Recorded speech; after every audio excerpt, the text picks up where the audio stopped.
এই ফুল বাতাসাটা খেয়ে নাও।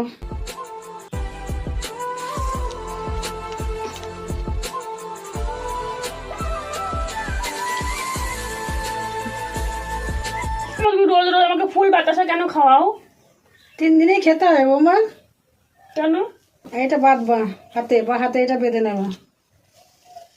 কিন্তু তুমি এইসব বেঁধে কি হবে? হ্যাঁ, কি হবে? আমি টুকটাক করেছি। মানে মানে তুমি যেন ভয়ের করে থাকো, চিতার সাপের মতন, চিতার সাপের মতন। এইসব করে কিচ্ছু হয় না। যে থাকার সে এমনিই থাকবে, আর যে না থাকার তাকে হাজার চেষ্টা করলেও রাখতে পারবে না মা।